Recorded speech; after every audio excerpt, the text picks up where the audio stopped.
ጉዟችን አሁን የገዳሙ መግቢያ ላይ እንግዲህ የአባ የርዕሰ ባሕታውያን ሊቀ አእላፍ ቆሞስ አባ ዮሐንስ ተስፋ ማርያም ፎቶአቸው ተለጥፎ ይሰገድበታል የተባለው ሁለተኛ ቦታው ይሄ ነው። ምንም ፎቶ የለም። የገዳሙ መመሪያ ግን ይሄ ነው።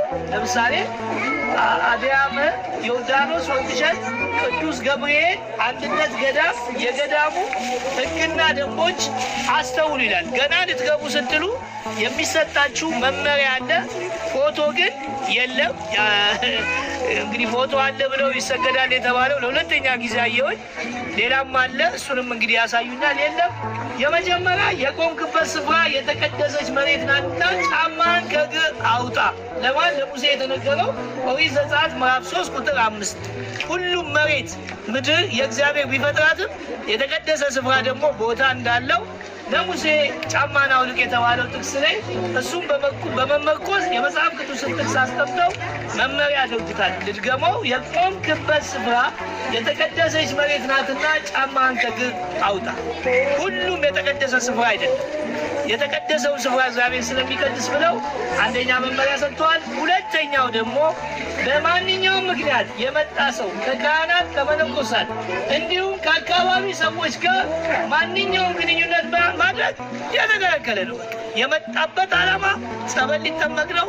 ጸበል ተጠምቆ ፈውሱን አግኝቶ መሄድ ነው። እንደዚህ አይነት ግንኙነት ማድረግ አይቻልም። ሶስተኛ እንግዶች እንዳትቸገሩ ገዳሙ ከሚያቀርበው የገበያ አቅርቦት በቀር ምንም የገበያ ልውውጥ ማድረግ ክልክል ነው። ከገዳሙ ውጪ በተለይ እዚህ ላይ ገዳሙ ጥቅም ያገኛል።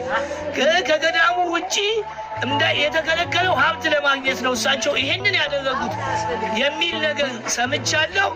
ይሄንን ገብቼም ተመግቤ እንግዲህ ከተማ ላይ አንድ ብስኩት የሚገዛበትን ወይ 2 ብስኩት የሚገዛበትን ዋጋ አይነት ምግብ በኋላ አሳያቸዋለሁ። 70 ብር ነው የሚሸጠው። እንኳን ሊያተርፉ አይደለም ካለው ላይ አጉዱለው ነው እንግዲህ ምግብ ምን ያህል ውድ እንደሆነ። ስለዚህ ይሄኛውን ለሚናገሩ ፉርሽ ነው ማለት ነው። አራተኛው ወንድና ሴት አብሮ መጠቀም መጠመቅ አብሮ ማደር ክልክል ነው። በቃ ሴትና ወንድ አብሮ አያዱ አይጠቀሙም የሚላል። አምስተኛ የራስ ያልሆነውን ገንዘብ ወይም ዕቃ ማንሳት ክልክል ነው። በቃ እዚህ ሌብነት በጣም የሚገርማችሁ ሰምቻለሁ። ሞባይል የጠፋው ናና ውሰድ ሲባል ያንን እኔ ራሴ አይቻለሁ፣ ሰምቻለሁ።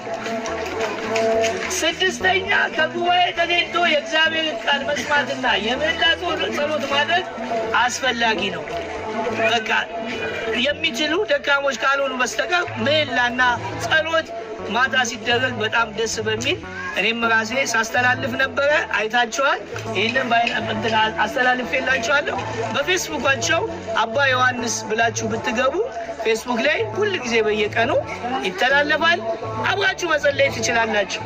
ሰባተኛ ሰይጣን መንፈሳዊ ስራ እንደ እሳት ስለሚያቃጥለው ከእናንተ እንዲርቅ በገንዘብ በእውቀት በጉልበት ማገዝ ይቻላል። በጣም የሚደንቀው ከጸበሉ ፈውስ ይልቅ ስራ ሰርተው ከውስጣቸው እባብ የተለያየ ነገር የወጣላቸው ደክሟቸው የመጡ ይሄንንም እዛ ሰምቻለሁ። ስራ ሰርቶ ሲመጡ ልክ እንደ ጸበል ወጥቶላቸው እግዚአብሔር ሲፈውሳቸው ያለው እዚህ የሚመጡ መልካም ስራን እያደረጉ በኋላ እሱንም እንዴት ድንጋይ እንደሚፈጩ አሸዋ እንዴት እንደሚያጥሩ ቦታው ግቢው እንዴት ንጹህ እንደሆነ አሳያቸዋለሁ። ንጹህ ቦታ ይሄ ቦታ በረሃ ነው ይላሉ እንጂ እስካሁን እኔ በረሃነት ምንም አልተሰማኝም።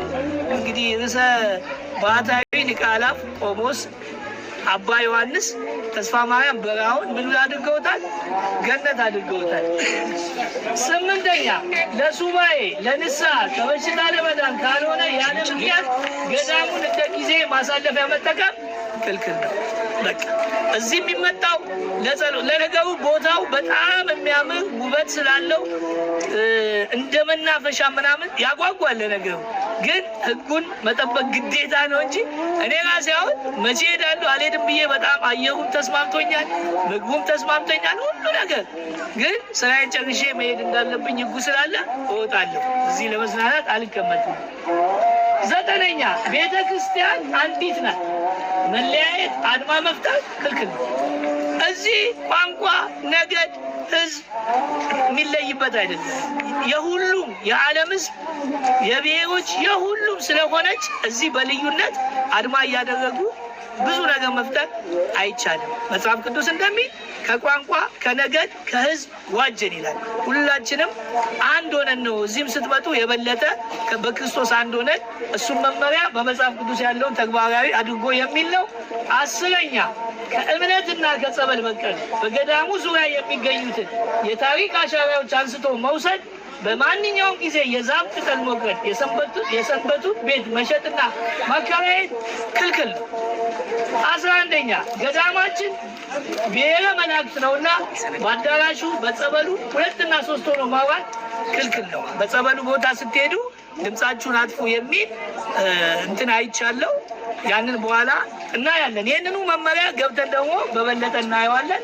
12ኛ ከዚህ ገዳም ቆይታችሁ የምትሄዱ ሁሉ ምንም በስጋ ብንለያይም በመንፈስ ቅዱስ አብረን አንድ ነን። ቅድም የተባለው ይሄ ነው። ተፈውሳችሁ ሄዳችሁ ነፃ ከወጣችሁ በኋላ ክርስትና አለቀ አይደለም። መንግስተ ሰማያት መውረስ ስለሆነ በመንፈስ አንድነት ሆነን አንድ ነን። መንግስተ ሰማያትን ለመውረስ ወንድማማቾች እህትማማቾች ሆናችሁ እየተደዋወላችሁ እየተገናኛችሁ ድጋሚ ደግሞ በዓል ሲኖር እየመጣን አንድነታችንን እናጠናክር የሚል ነው እንግዲህ መመሪያው። 13ኛ ማስረጃ የምትፈልጉ በደንብ አዳምጡ አድማጭ ተመልካቾቻችን። ማስረጃ የምትፈልጉ ለምሳሌ አባ ዮሐንስ ጠንቋይ ናቸው፣ ፎቶአቸው ይሰገዳል፣ እሳቸው እንዲህ ናቸው። ይኸው እኔ በአካል ተገኘው በመንፈስ ያመንኩትን ትክክል አይደለም ብዬ የተሟገቱ